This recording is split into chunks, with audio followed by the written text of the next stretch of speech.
Hello students, welcome to EPG Pathshala. I am Dr. Renu Tyagi from Sardar Patel Institute of Economic and Social Research. Today we are going to talk about the module Health and Nutrition Education of the paper Human Growth, Development and Nutrition. What is health? As per the WHO standards, the health is a complete physical, mental and social well-being, and it can't be said as a total absence of disease. It's a resource for the life. It's a positive concept, emphasizing the social and the psychological well-being, and as well as the asset for an individual.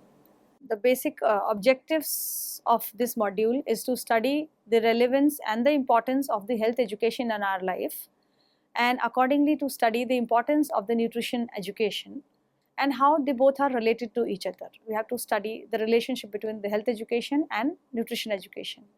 As we have already studied the different stages of life and different nutritional requirement at different stages of life, so the education about those different stages of life and requirements are very important to make an individual healthy. And in order to do that, we'll have to study the relevance of the nutrition and health education, and to examine some nutritional interventions started by the government at the national level, and to make some conclusion on the basis of those. As we know, there are various health issues in front of the India as well as all over the world, in front of all of us. And among all of those, malnutrition is a major health issue which is responsible for many health problems among all of us, or majority of us. As per the WHO 2007, and there are 200 million children who are worldwide fails to reach their cognitive and motor skills due to their early poor nutrition, or due to their inadequate health care, or due to the poverty level. The good nutrition is very important for the full development, or especially for the cognitive and the motor skill development of an individual, for an intellectual development, for the behavioral abilities to develop, and for the physical growth and development of a human body.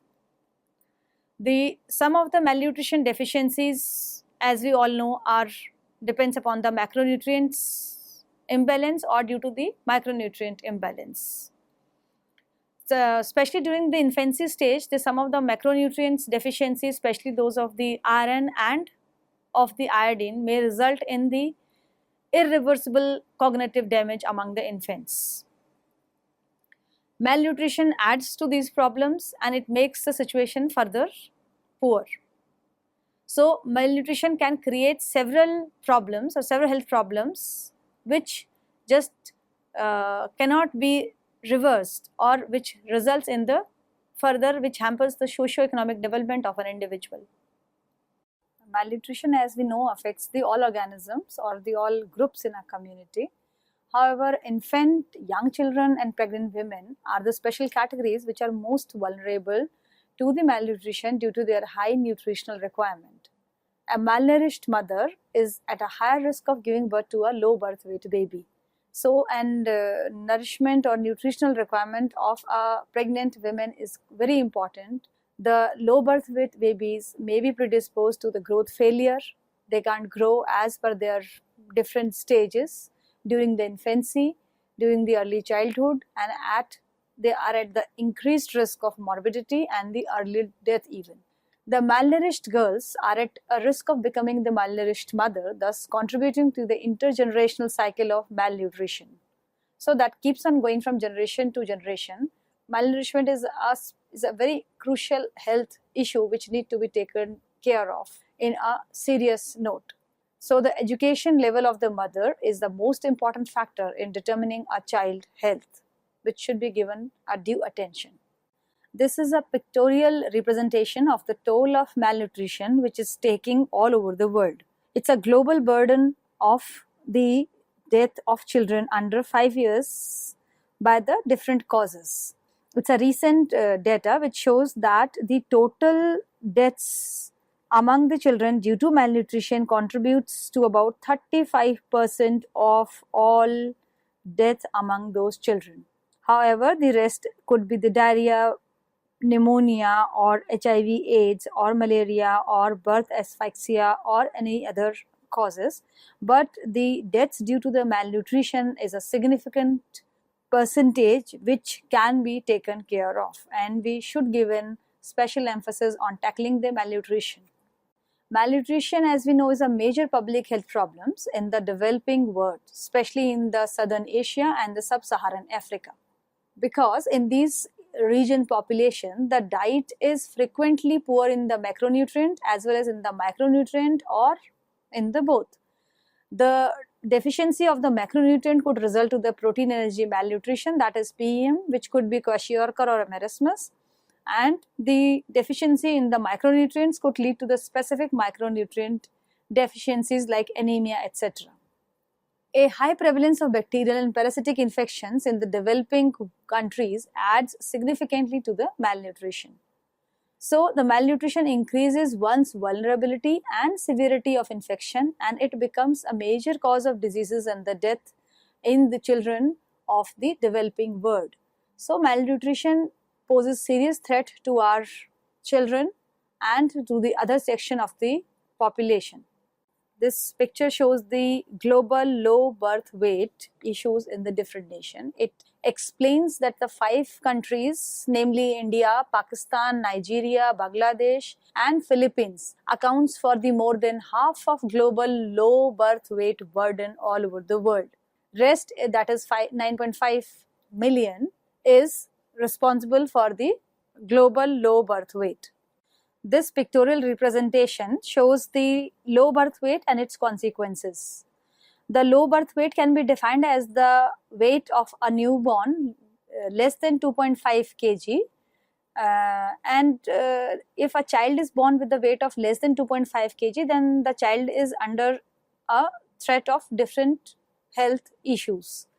For example, the baby who are born with a low birth weight, if they are not given adequate attention or if they are not given adequate nutrition, they might result into the stunted child.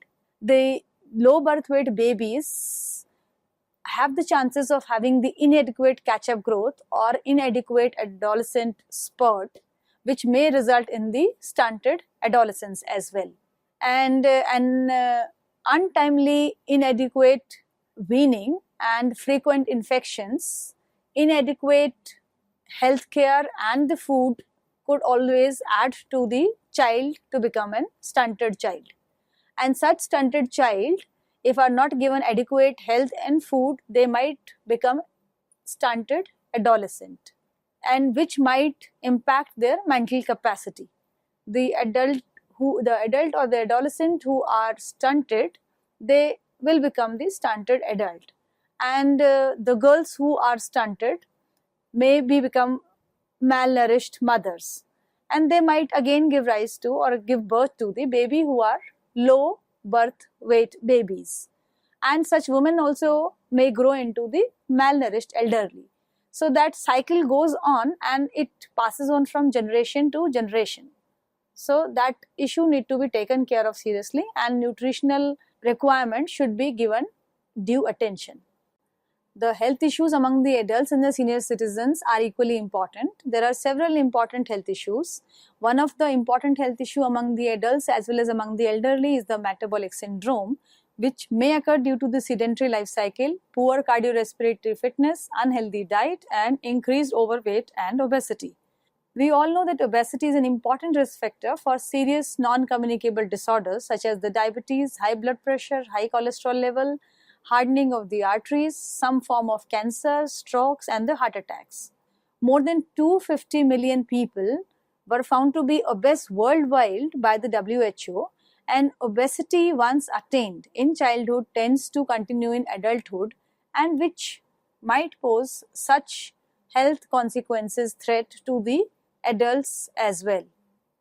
Obesity has very undesired consequences for the women's health throughout their life cycle, with the important psychosocial, economic and biological implications.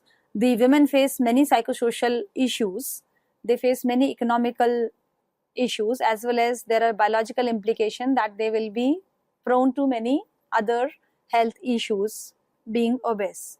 Obesity is associated with the conventional cardiovascular risk factors, that is hypertension, dyslipidemia, and the diabetes mellitus.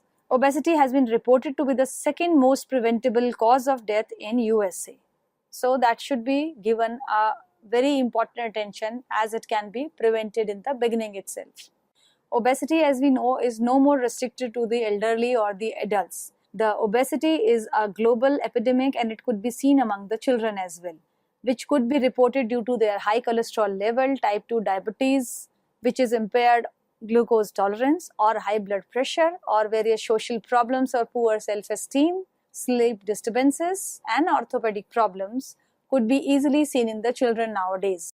Now, what is obesity? Obesity is basically the acquiring a weight quite higher than the which is recommended for a particular individual of his or her height and age, and like it's having an imbalanced weight as compared to their height and the age.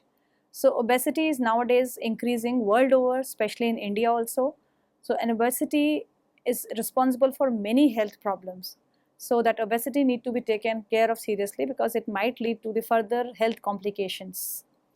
And obesity among adults results mainly because of the people or the infants or the childhood obesity. The people who were obese during their childhood tend to become the obese adults. So obesity among children and adolescents is becoming a serious problem all over the world. Obesity is responsible for many health complications which are quite serious nowadays, namely the heart diseases, high blood pressure, sleep apnea, type 2 diabetes, osteoarthritis, physical disability, stroke, and many others. They all are correlated to each other. If one health problems takes place, then it might lead to the another health problems. So obesity is the basically risk factor, or it leads to these particular health problems, which creates a heavy toll on the morbidity pattern of the all over the world. So the education regarding these particular aspects is very important at each and every stages of life, and if we start that education quite earlier in the life, then that makes an impact, and that was going to handle the problems in a much easier and in a much organized manner. This shows the factors which contribute to the obesity occurrence. The important one is the genetic factor, which means that if a person or a father is or mother is an obese individual, they tend to have the obese child. So the obesity might run in the family. Then other factor is the environment, the kind of food, kind of physical activity level, kind of lifestyle we are having. So environment also contribute to the kind of physique we are going to have or kind of body proportions we are going to have in the future.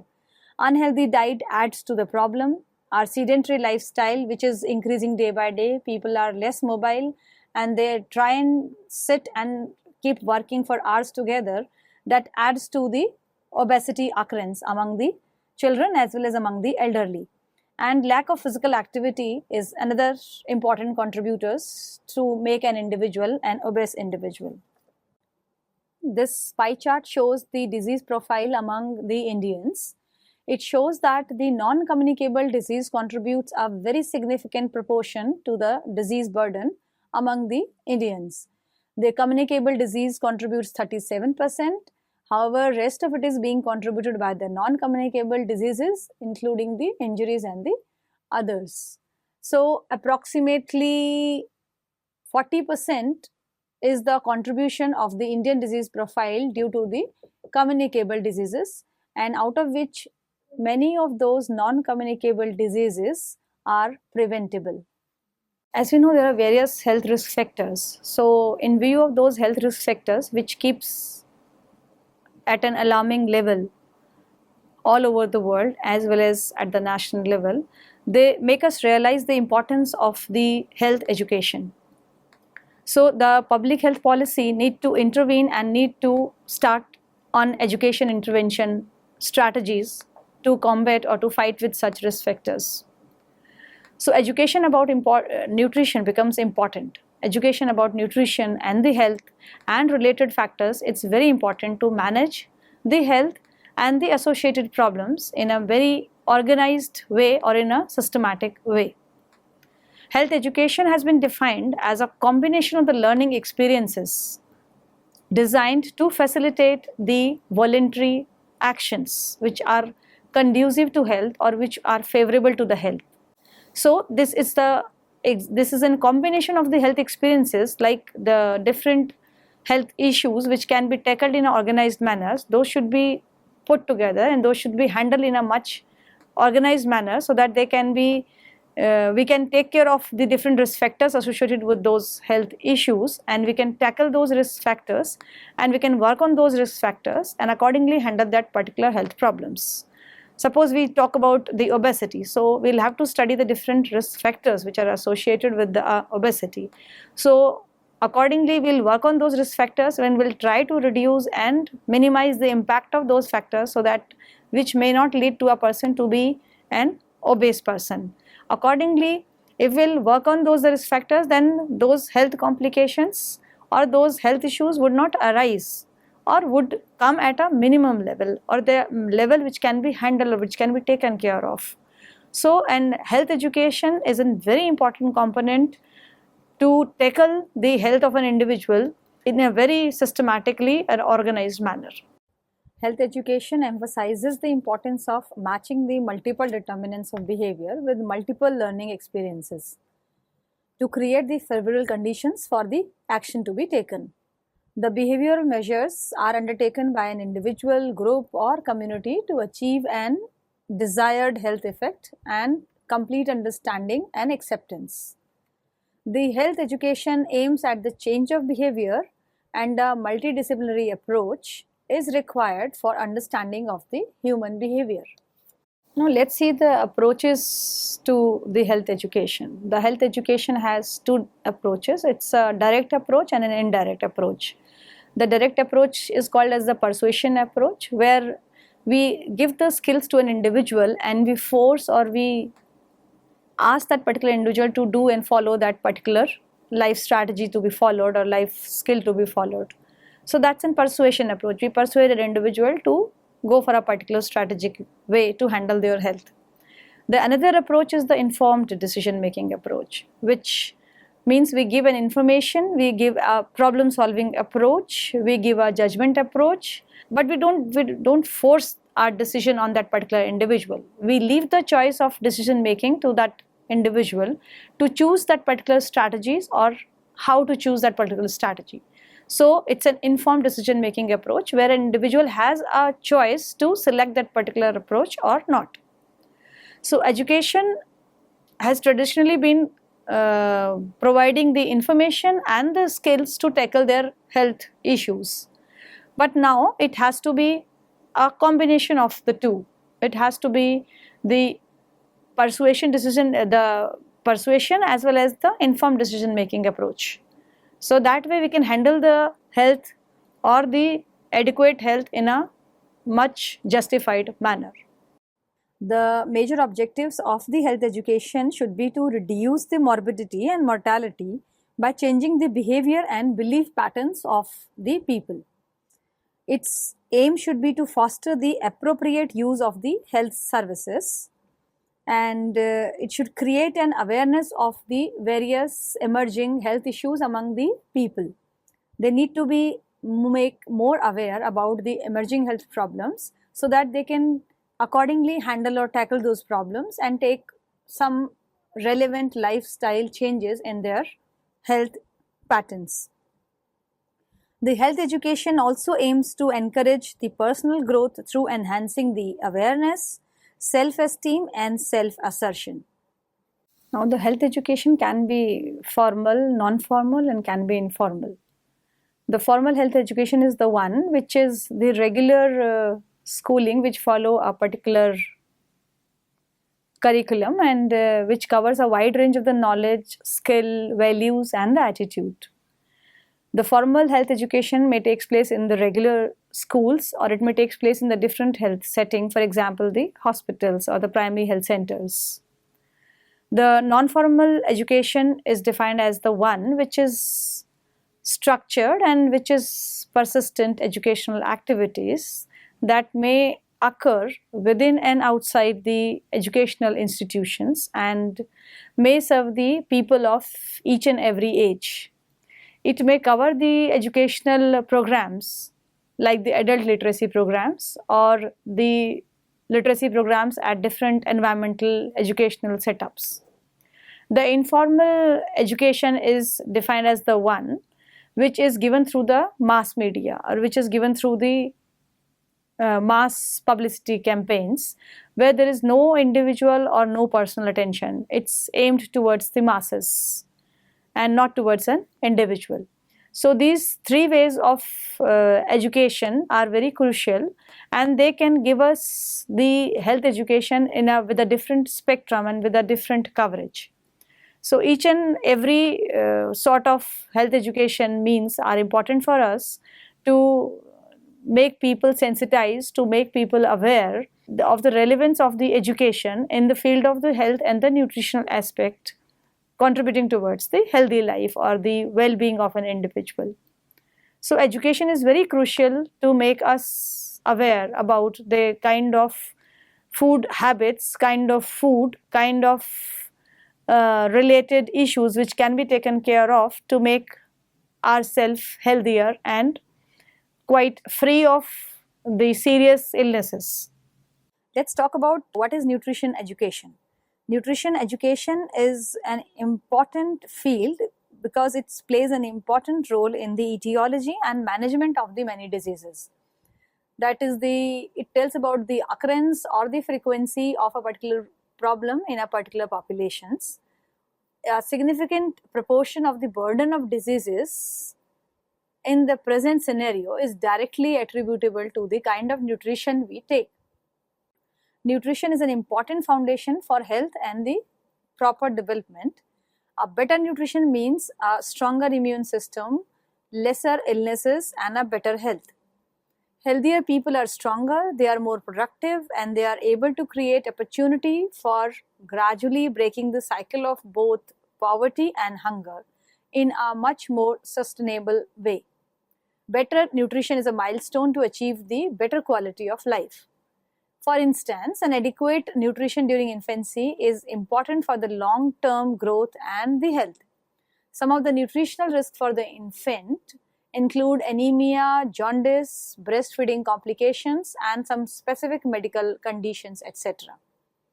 As we have already learned that the low birth weight infants are also at increased risk of developing the anemia and other health consequences because of their low neonatal iron stores.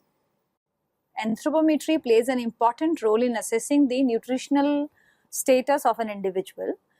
The various anthropometric indexes, for example, the weight for age, height for age, and weight for height, are used to measure the nutritional status of an individual. For instance, the weight for age assesses the chronic and the acute malnutrition among the people. The height for age assesses the chronic malnutrition, and the weight for height is assessing the acute malnutrition. These measures different nutrition conditions like the underweight, where children experiences body changes resulting from both acute and the chronic malnutrition. It also assesses the nutritional condition like stunting, an indicator of the chronic malnutrition or the past growth failure due to inadequate intake of nutrient over a longer period of time or due to a longer term illness. Some other important anthropometric measurements like the mid-upper arm circumference, low birth weight, body mass index are used to study the nutritional status of individuals. The mid-upper arm circumference help us to assess the severe or the mild to moderate kind of malnutrition.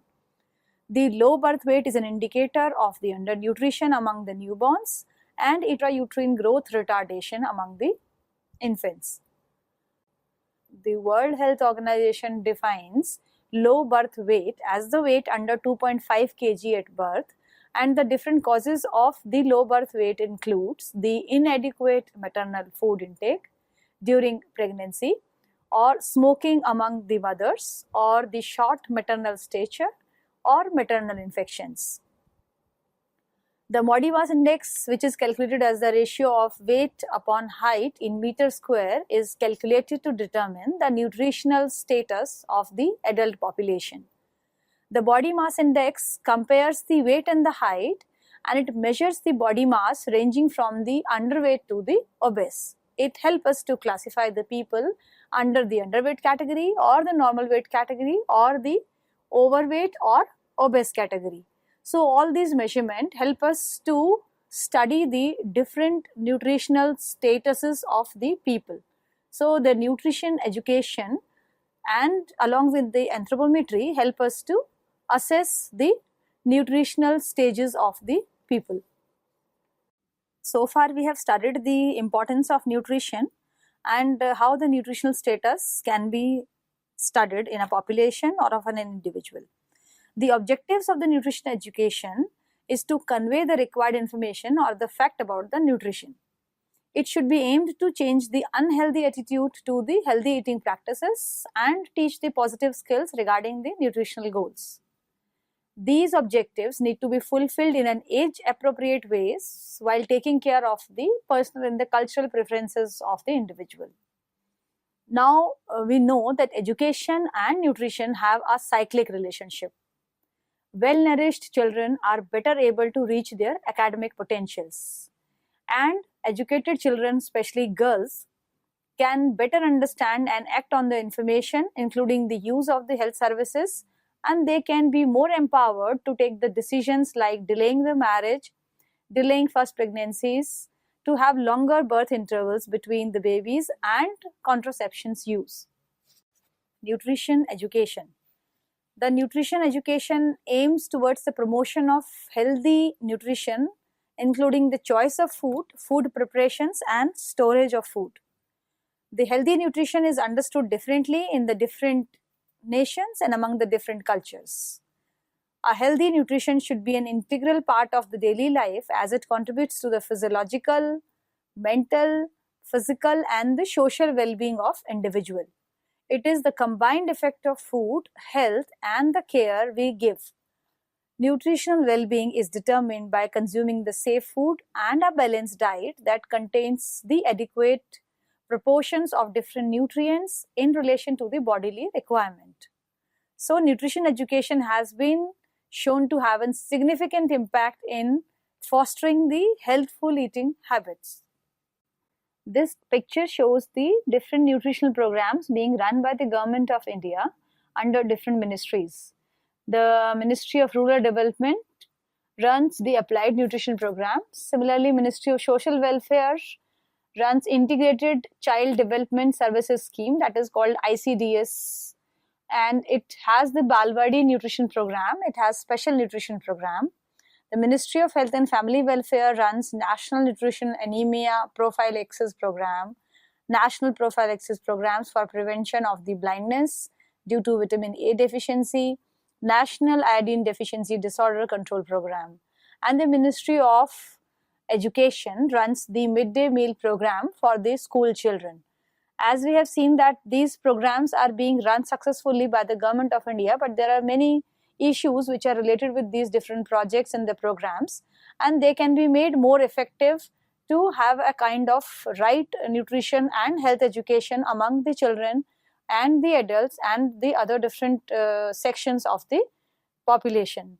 For instance, this midday meal program being run by the Government of India has definitely improved the participation and enrollment at the school level, and it has some impact on the health status of the children as well.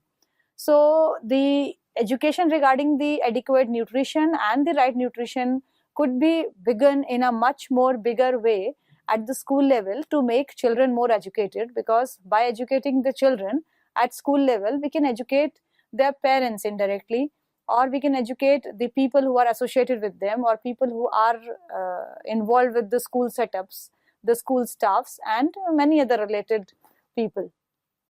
This picture shows the expenditure on the health issues in the different nations. By this picture, we can come to know that India is spending quite less on the health issues as compared to the developed nations like US and UK, which are spending a significant proportion on the public and private sector regarding the health issues. India is about 4.1 is the expenditure on the health issues in the India. Otherwise, if we see the other countries like US and UK, there is a significant proportion, like US is spending almost 17% on the health issues and UK is spending about 10% on the various health issues of its population. Now, as we all know that nutrition is an important component for the educating the people about the different nutritional requirements. So nutrition intervention makes a significant impact, especially at the school level. Nutrition intervention at schools can effectively manage the children's health. They can help the children to improve their learning potentials, and on the other hand, it can help the schools to manage the regular attendance and the participation of the children in the schools. The school settings generally inspire or supports an effective and efficient and equal opportunities to promote the health and the healthy eating among the children. At school, the children generally sit together, they socialize and they have their food. That way they learn different skills and attitudes, and they come to know the different kind of nutrients and the relevance of different kind of foods while they sit together and have their food. That also teaches them in a very effective manner to have or to resist the kind of unhealthy food if they wish to. They can have the social pressure also, of the peer pressure also, that makes them reject the unwanted or the unhealthier food. So the food interventions at school level makes a significant impact on the health education of the children. That's way they come to know and come to learn about the different nutrient requirements or different foods. They can recognize the kind of food which is healthier for them and which is unhealthier for them, and that way they can adapt the healthy food habits among themselves easily. Various intervention programs can be initiated by the government to have a better awareness about the different health issues among Indians. The deworming is a cost-effective intervention to increase the school participation and boost the learning capabilities among the children. The school feeding program, being already run by the Government of India, has been reported to improve the enrollment, attendance, cognition, school achievement and the overall health of the children. The school lunch or the midday meal, coupled with the other programs like deworming, micronutrients, supplements and the fortified food, can make more impact. So ensuring an adequate facilities such as the safe water facility and sanitation facilities, especially which are more girl-friendly facilities, can be a quite good initiative in this direction. Such intervention programs at school level are quite effective, as we can say that children connect their learning at the school to the community by bringing the messages home to their families and further promoting the good nutrition and healthy habits in the society. When children receive the skill-based health education, it enables them to make the better choices and adopt the healthier lifestyles. Like India's Integrated Child Development Services is one of the world's largest early childhood development program with the integrated health, nutrition and the preschool education for the children of 3 to 6 years of age. Besides the intervention at the school level, the nutrition intervention can be made at the policy level or service level, or they can be the learning experiences or the other actions implemented by the school, individual or the groups to make the healthy nutrition as a way of their daily life. The nutrition interventions may be integrated into all aspects of school and community life, including the physical and the psycho-social environment, educational opportunities, school or community projects, school health services, health promotion for the school staff, counseling, social support programs, physical exercises, recreation, sports, etc. The health promotion, which is quite different from the health education, or it's slightly overlapping, we can say, it means changing the behavior at the multiple level. And Multiple level means it can be done at individual level, at interpersonal level, at community level, at institutional level, or at the public policy level. Individuals can be given more knowledge, attitude, beliefs, and personality. Similarly, at interpersonal level, the family, friends, and peer group can be made more aware about the different health promotion strategies.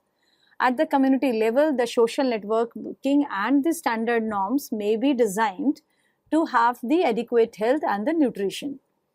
At the institutional level, like at school level or at the health center level, the rules, policies, and informal structures can be made. The government policies can involve the local policies related to the health practices.